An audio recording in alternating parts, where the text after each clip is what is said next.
the Because Fiction podcast, where we chat about all things Christian fiction. I'm your host, author, and insatiable reader, Shatona Havoc. And guys, we have with us a new to me author. Guys, I feel privileged. I got to be the first one to click the follow on BookBub.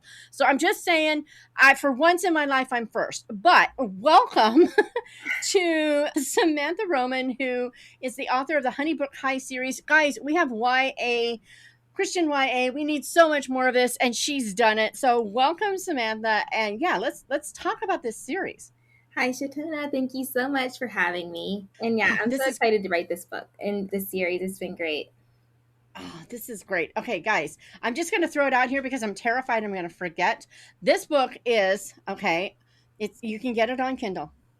You can get it on audio. And in paperback, of course. So whichever way you most love to read, unless you're going for hardback, but we might be able to talk her into it, then this is what we got. You've got it all. There's just nothing that can go wrong or something. And anyway, so Samantha, I got to know, are these debut novels? I didn't look it up because I did not do my research. Sorry. Hi, how you doing? Yes, they are debut novels. So Butterfly is my first ever. And the beautiful thing about Butterflies is that I started writing that when I was 14 and didn't have a chance to publish it. I loved it. I love this Butterflies. I always wanted to write a book about candy. What happened was I was literally eating a candy cane. And I wanted to name a character Candy, but I wanted all of the supporting characters to have names that spelled out candy, like Sandy. But that was when I was 14, and I was not all the way there, but the story was. And I always believe that God does plant stories in our hearts, and he has plans and a purpose for everything that he has for us. And I wrote the story. I just wanted to do it so bad. I wrote it like at least 6 times. Then I had to go to college, heartbroken. I just was like, what am I going to do? I became a 3rd grade teacher. That's what I did. And then after the pandemic, I finally had a chance to revisit the story. And it was right there. Like I felt like I was Jacob, literally, because it was 14 years later. And I was like, I get it. Right? 7 years in, like, you get Leah. And then 7 more years after that, you finally get Rachel. And I've been like, yes, I finally can publish this book. But now coming back, you don't come back as a little tiny cub, like a little teenage girl. You don't come back. You come back as a lion or a lioness. You come back with a roar. And you're like, I've been around the block a few times. I'm really able to fill this story with actual sustenance, right? And maybe only one sentence from when I was 14 actually worked. So, but that's okay, because that one sentence is part of the whole. The whole wouldn't be there without that sentence. Exactly. I'm just saying. And the general concept is still there. Like, the message from Butterflies is to forgive. That is the entire message. If anyone took anything out of the book, is to truly forgive those who have hurt you. And sometimes that is so hard to do, depending on our scars. We smile at people every day. We try to be kind, but people have hurt us, and sometimes we really bury that. But the message in Butterflies is to forgive. Oh, I love it so much. Oh my goodness. Okay, so let's look at Butterflies. What is the story? What is the story of Butterflies, so that we can, just kind of get a feel of, so we've got Candy and we know forgiveness, but how do we get from Candy to forgiveness? That's kind of sweet. Yeah, I know, right? I was like, so we can keep her name. Right. So Candy's story and Leslie's story is a dual POV book. So we read through Candy's point of eyes through half the time. The other part of the time you read through Leslie's point of view. And Leslie is a 47-year-old billionaire real estate developer. She gives you all the feels, because we've all been Leslie at least once. We have been Leslie. The forgiveness factor comes from Candy when her dad, Rob, is killed in a car accident. And she was crushed because she and her dad, she was daddy's girl, like hardcore. But then when she realized that it wasn't just the accident, she had to go to Christian private school. She used to be homeschooled, but then now she has to go to a private school. She sits next to the sister of the brother who was texting and driving Oh when no. he crashed into her dad. And now she's like, I no, Mm, I want nothing to do with you. I don't want to see your face. I don't want to like hear your voice. None of it. Just like please be out of my life. I don't like you. And to make matters worse, her mom is like, I think you really need to do some activities and get you out of that slump. I think that maybe joining the band and doing some of the things your dad would have wanted you to do, like play the guitar still, go ahead and do that. Her mom has a family friend who has connections at the band. Chris adds her to the band. All of a sudden, she realizes she's stuck with band and Anna again. And she's like, oh I dear. don't know. He's like, I can't win for losing.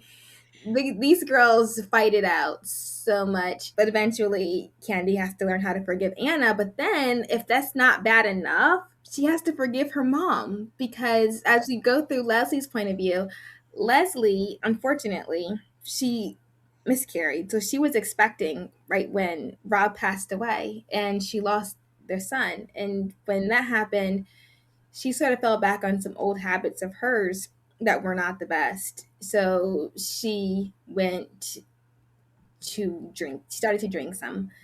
And at first it was, well, I'm not pregnant anymore. I can drink. And then it was, what's wrong with two? This has been really hard. And then before you know it, she's not in control of her habits like she should. And Candy's furious at her mother for picking this habit up. And of course, as we're reading through Leslie's point of view, we can relate and understand to an extent like, wow, she didn't really choose this.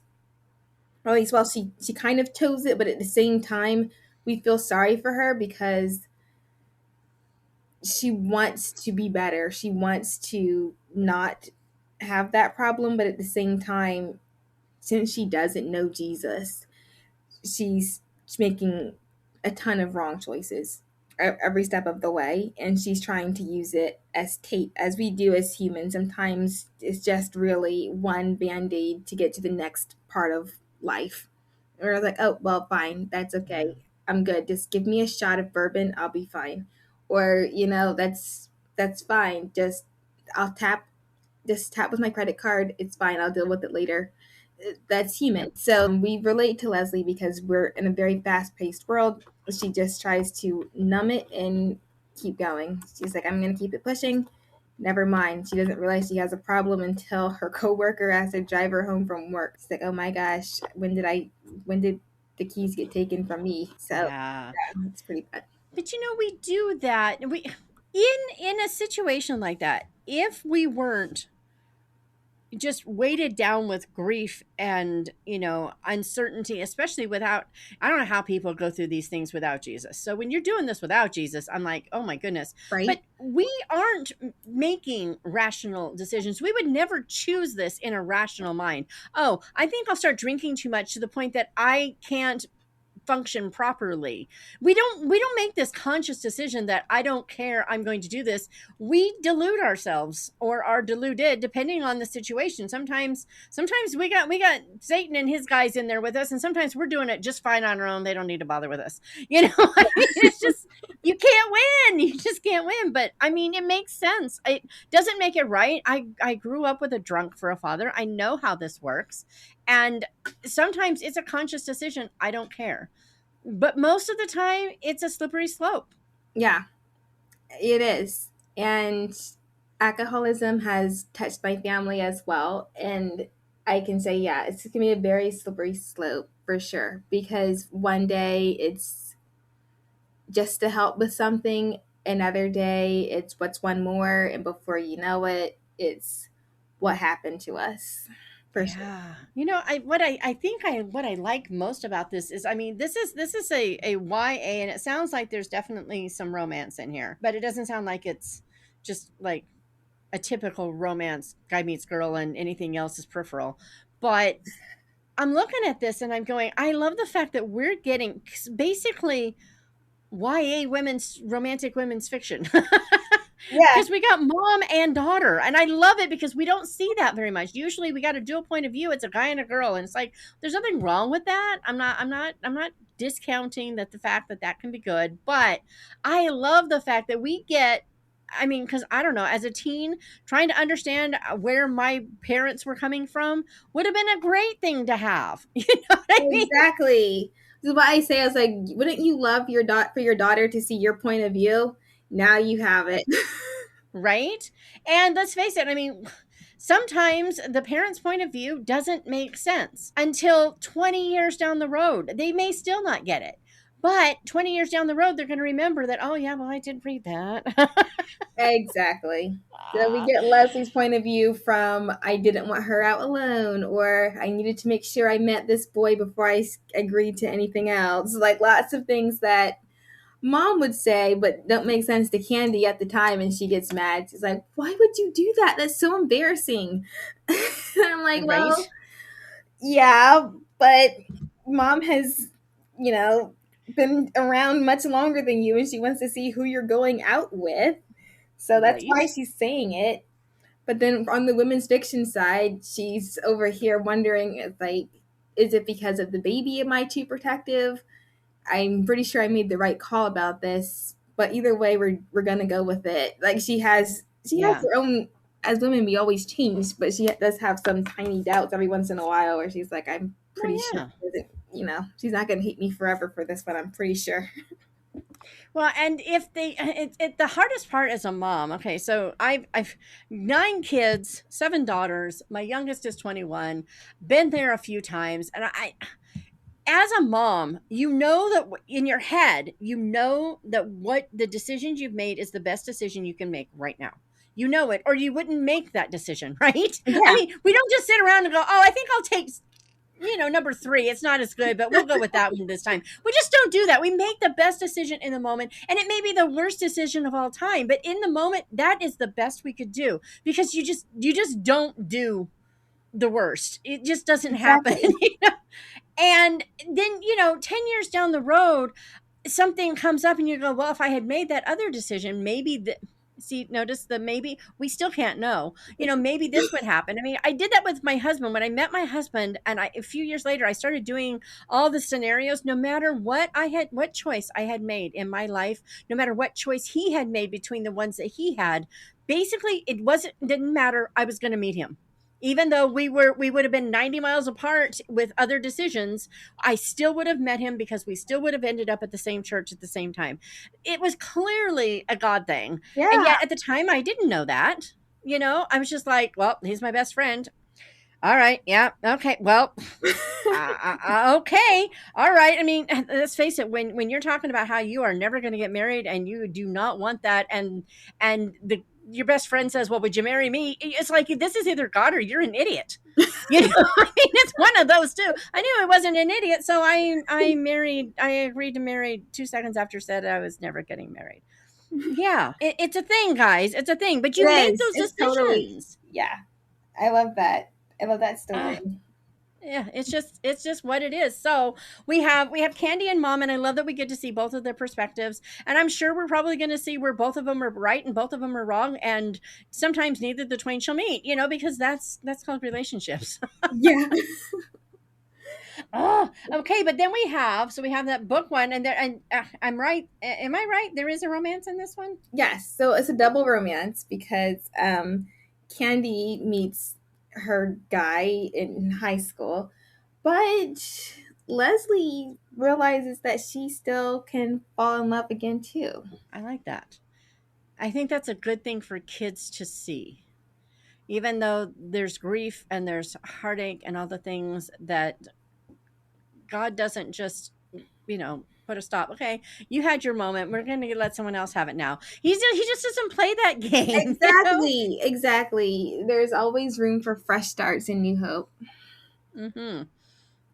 All right, but then we have book 2, Wildflowers. Honeybrook High. I love the name Honeybrook High. Can I just say? But anyway, Honeybrook High's book 2. What are we going to see in this one? Oh, that's when we get the real secrets. So, just when we thought Candy might be the person who wants to be the Nashville singer who has the sort of edgy teen angst thing going on, we realized that she got it straight from mama. And mom's secret is back to bite because apparently 30 years to the day, mom made a mistake that is pretty much back from the grave. And she's being threatened to either tell the world or keep it a secret for good. Oh dear. Oh boy. Exactly. All the things. Da, da, Exactly. da. All the things that could go wrong with that. To So make many matters things. worse, her safe building that she built as a real estate agent for her office catches on fire and burns down, which makes her health condition go worse. So she Oh now yeah. she develops COPD and Oh dear. requires 24/7 oxygen, which completely changes. She feels like her identity's changed now. She was, Yeah. soccer mom to 1 minute. Let me switch my oxygen over to my portable before I head out the door with you. So that's something that's really, really hard for her to adjust to. Oh boy. Oh boy. Lots and lots and lots of stuff coming. And again, you still kind of you've got mother and daughter, like it's kind of at first time they've lost dad, and it's mom and dad against, I mean, mom and daughter against the world, and yet against each other too, and yet but not. And now we've got this like starting all over again. Just about the time you take a good deep breath, you suddenly can't breathe anymore without oxygen. Yeah, Well, you literally. were cruel, weren't you? Well, you know, It's our job, guys. How can we torment these characters the most? I mean, that's our job. Basically, we are socially acceptable tormentors. It's what we do. I yeah, love it. I'm Oh my sorry. goodness. No. Ah. My dad is a physician, so everything that happens to Leslie has been verified by a doctor. I love the doctors that I have in my life that say, "Sure, send me an email anytime you have a question." And so I send them really stupid things sometimes, but you just don't want to make assumptions. And I don't trust Google as far as I can throw it. So, I'm just like, do you know how many medical papers that I have read? Just I don't understand. I have to look up every other word. I'm like trying to make sure I really am grasping what I'm reading. And then when I get all through it, then I send this email. Okay, this is what I got from that. Am I right? And of course, half the time I've got some key part. Everything's great except for this one key part that totally flips it. Yeah. Not that that happens all the time or anything. Yeah. I know. Trying, like, So, what her permanent disability would be literally took forever because my dad was like, well, it could be lung cancer, it could be COPD. And I'm like, well, lung cancer kills much faster. right. And that's not the goal. It's sort of like long suffering here. So we can't really do that. We have to pick out another lung disease, please. And it has to be a lung disease. It can't be something else because she smoked and she was in a fire. So we just can't suddenly give her foot swelling. We have to make sure Right. it all matches. Oh my goodness. Oh my goodness. I love it so much. Okay, so so far we have two books in this series. Will there be more? Yes, hopefully. So I'm currently working on book 3. My editor is an absolute angel. So she's been working on it on April 1st. It goes back to my lovely editor, Dana.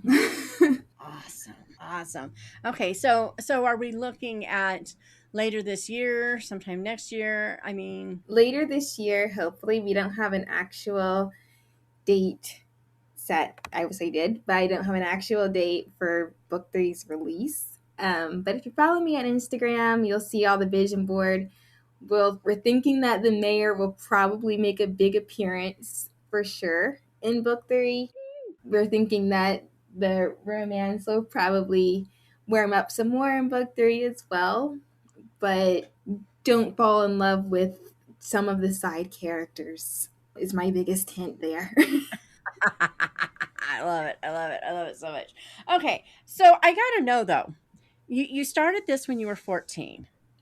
And of course, it's been through all the iterations and all the changes, and we have a line left. But why? I mean, when did book one publish? I can't even. Book one came out in June of 2025, And then and book two. came out November 2025. Excellent. Okay. So why 2025? Why 10, 20, 15, however many years later? Why now? Actually, my parents really encouraged me to revisit it. Honestly, I had been going through some things with my health. I had to resign from my teaching position. I was that sick, and I Oh, had my. some more time on my hands. And my dad was like, it might really be helpful for you to go back to something that you loved. And I really was really blessed to have all of my notebooks were completely saved, and all of my drafts were there, even in my OneDrive, right? If we still use OneDrive, but even my OneDrive still had my drafts from the book. So everything I ever needed to use for any sort of inspiration, it was literally right there. And I Yeah. rewrote it, So, and the message still came through. No matter how many times I rewrote it, the message was always forgiveness. If I wrote it from Candy's point of view, she had to forgive Anna. If I wrote it through Leslie's point of view, she had to forgive herself for where she had spiraled. If I wrote it through both points of view, then Candy forgives Leslie and Anna, and Leslie has to forgive herself. So the forgiveness message comes through so many times. So it was definitely meant to be. And I think God's timing is something that I'm learning as an author and as a person. And I'm thinking that that's why and when it's like the when was under God's timing. I just had to be there to show up and be obedient. I love it. I love it. I love it. Okay, so forgiveness is strong in book one. What would you say the strongest theme in book two is? Is it still forgiveness, or is it we moving into a different direction? Definitely moving into a different direction. Think that Wildflowers, the main theme in that one is probably showing the fruit of the spirit even when it's difficult. Oh So yeah. Candy has to Mm. really show love when it's hard, joy in the sadness, peace, even when she realizes that her mom's secret might threaten her own future as a country star. And she's like, Mom, you're really ruining my life for real now. Like, you really messed it up. Right. And now Leslie really can't say anything because her own 16-year-old decision is right there. But then, I get I guess it's a low key spoiler. Leslie does have a chance to possibly adopt again. And now that sort of puts a bigger gap between Candy and Leslie. But I'm not going to say Yeah. who the adoptive mom might be. I'm not going to say that. But she does have the opportunity to adopt because Leslie is really going to shoot for her second chance as well, as she should. Right. But I think that with Candy, she's just really trying hard to navigate that level of change. And it's kind of hard for teenagers to navigate that Yeah. many layers. One, like, she lost her dad. She was homeschooled, but now she goes to Christian private school. Her mom's dating again. Now her mom wants to adopt a baby. That's a ton of stuff. And then when her mom says, well, honey, 30 years ago, I was not the woman I used to be. And I'm getting blackmailed for it. Oh That's boy. not Yep. what kids expect. But And Candy, it's a lot for a kid. It's a yeah, lot for an adult. yeah, But I mean, so as grown up as 17-year-olds think they are, they're not. And they're more grown up than sometimes we give them credit for, don't get me wrong, but they're still kids and they need to be because they're going to have to be adults for the rest of their lives. yes, Just enjoy the youth while you got it, guys. I'm just putting that out there. But anyway, it's a lot for it would be a lot for me. All of that, I would be drowning. But for a kid who isn't supposed to have to deal with this stuff, right? my oh boy, oh boy. Okay, so I'm looking at the synopsis, and it's got its little bullet points at the end. It's a Christian YA novel, clean teen fiction. Those are important. It's also small town, guys. If you love a good small town read, this is small towns. But then it says grief, forgiveness, family secrets, and sex and chances. Wow! I mean, come on. It's got everything you could possibly want in it. Right. And it's available on audio. Can I just remind you that this is also on audio? Okay, I'm fine. I'm fine. Everything's fine. Deep breath, Thanks. deep breath. Anyway, so well, for one thing, you're gonna have to come back and tell us about book 3 when it's done. I mean, that's just a no brainer. But if you were looking at books and you were saying, okay, if you liked that book or that author's writing, either one, both doesn't matter. Then you might like this one. What would you put in there? I know it's a horrible question, and I hate it when people ask me that question. But I'm going to be the jerk today and ask the question. So where would it fit? If you liked the Baxters, or if you liked any of Karen Kingsbury's like family dramas, then you would probably like this series. Ah, yes. Okay. Okay. So then what about like Robin Jones Guns, That was literally my Christy next Miller? one. I was like, but you know what? It's if Robin Jones Gunn and Karen Kingsbury had a kid, this is your book. I love it. I love it so much. That is great because those are the two based upon. I haven't read this yet, guys. I didn't even read the first couple chapters that I usually can because Shatona's brain is still on East Coast time right now. I'm working on it. I'm trying to get back together here, but that's exactly what I was like. Those are the two I'm getting from these synopses, but it's always good to ask because you could have said Jamie Jo Wright and I would have been okay. Well, I had that wrong. I love her, but yeah, I'm like, I Yeah. don't really, it's not exactly where we fit. But yeah, Yeah. if On the you, other hand, though, she does have her YA romance right now, which is cracking me up. The pinkest cover you could imagine, and I love it so much. Loving baseball because that's what her daughter wanted, and she is a good mom and writes what her daughter wants. I feel like now I need to write my photo booth book so that I can be a good mom too. Okay, maybe I'll do that. Because her daughter wants a sweet, teen romance. My daughter wanted a serial killer using a photo booth that's because actually good. you would think it would be kind of the reverse, but what can I say? That actually, I mean, I don't know how that sounds to listeners who are judging Christian people on podcasts, but honestly, if we could probably make that a very Christian like story. Oh yeah, totally. I mean, it could be so cool. And now I feel like I really do actually have to do this. Okay, well, I need to all read right, Braylon, it's all your fault. Anywho, so where should readers go to find out about this book, find out when the next one's coming out, bug you to hurry up, and all those good fun things? Butterflies and Wildflowers are available on Amazon in paperback, Kindle, and Audible. And if you'd like to follow me for updates for book 3, that you can find me on Instagram or TikTok. Excellent, excellent. So appreciate you.